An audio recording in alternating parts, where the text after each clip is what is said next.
What is the true meaning of life? Despite naggingly tugging at the hems of philosophical and scientific query for as long as humans have had the capacity to ponder, I feel this age old question can be answered rather simply. In fact, in one word. It does, however, take three variations of this word to answer the eternal question. But to begin, the answer to the meaning of life in one word is experience.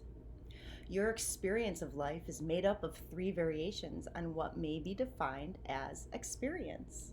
These are that which you experience in present time via your five senses, what you see, hear, touch, smell, and taste, the emotions you experience due to all that's processed via your five senses, all of the joy, sadness, excitement, disappointment, etc., and learning lessons and growth gained from that which you experience. Let us delve into each of these a bit more at length. 1. You experience in present time. You experience life in the present. Incessantly ruminating on the past or fretting about the future pulls your attention away from what's happening at this very moment, causing you to miss out on the full experience. What is the point of living if you're not experiencing the life you lead? I'm not saying that you should cast aside past lessons or thoughtlessly refrain from planning for your future whatsoever. But once you've learned your lesson, you've learned it. Heck, you've got new things to learn. On to the next. As for angst over your future, if you aren't paying attention to what you're experiencing in the present, you may one day find you've planned for a future that doesn't actually suit you at all. If you aren't fully, consciously participating in the life you're living, you may not know yourself as well as you think. Consider this. It takes a great deal of time thoughtfully listening to actually get to know a person. Now, how much time do you spend listening to your innermost self? If you aren't taking the time to sit with yourself in silence, lovingly forbidding your mind to run endlessly over this past issue or that possible future concern, to truly listen to your inner self, how well do you actually know yourself? Are the goals you're striving toward yours, or have those seeds been planted in your mind throughout the years by a vagrant farmer, such as a family member or a societal principle? Besides, whether you believe there is divine plan or you're on the other end of the spectrum and presume that the universe is completely random, you don't in reality have control over your life. You have and make choices, and you have control over how you act and react, but you do not have control over the future. So give the past and the future only the limited airtime needed, but don't allow either to rent space in your head. The meaning of life is indeed experience, and that you do in present time. 2. You experience emotions. Combined with the data procured by your five senses, your perception of life is built on memories of how people, places, events, and interactions made you feel when the moment occurred. Things that don't affect you tend not to remain in your mind for long, so when your emotions aren't engaged during an event or interaction, it's less likely to become a piece in the puzzle that is your perception. The times you experience feelings of love, fear, anticipation, hope, jealousy, thrill, these are the conversations you find replaying over and over in your head. These are the locations that, upon entering, spring forth delightful or dreadful familiarity, blasting you with the same emotions you felt at the time the memory was created, as if you were experiencing it right there again.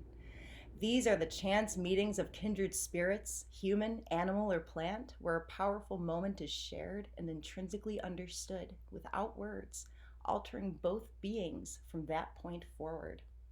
Emotions, those in present time and those from the past, which sealed the memories making up our perception, dictate how we make sense of and move through the world.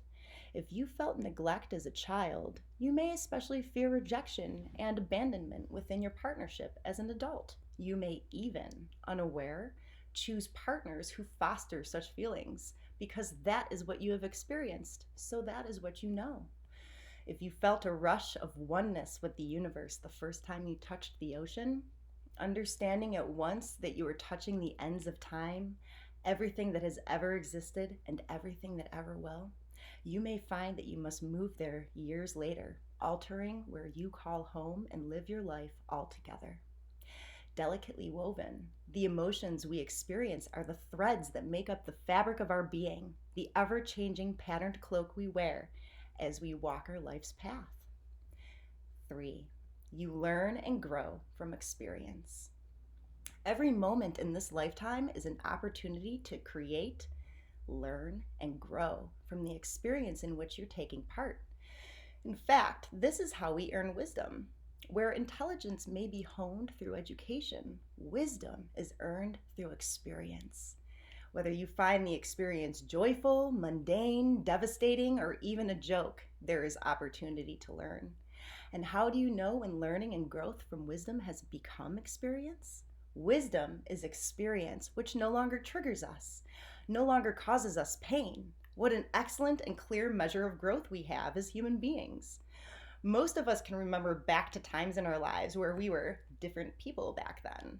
Maybe you had a jealous streak in your heart as a teenager, so you found yourself creating scenarios and causing fights within relationships without reason. But as you've grown older, you've learned to truly love yourself and no longer feel misplaced jealousy within your relationships. You no longer feel the heat rising in your chest and neck, the sickness in your stomach, or however you felt when you experienced jealousy, rage, fear of abandonment, etc., when you find yourself within scenarios that likely would have caused those emotions in the past. That's experience from which you've learned and grown and have now integrated into well-earned wisdom. You'll find that the greatest lessons you're here to learn in this lifetime, sometimes even spanning across multiple lifetimes, those lessons focused toward your highest and greatest good, will play out over and over through the course of your life until you've learned them. And even after you think you've learned your lesson, the universe will toss you another softball, another test, just to make sure. And once you've mastered this lesson, through these experiences all sewn together in the great quilt of existence, it's on to the next lesson on the path of your soul's journey. For every human, in every way, the meaning of life may be described as experience.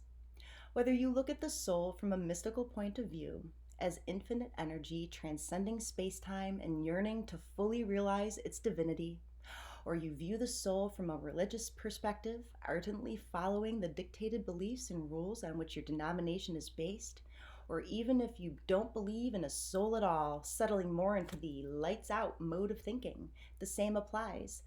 The meaning of life is simply, beautifully, unequivocally experience.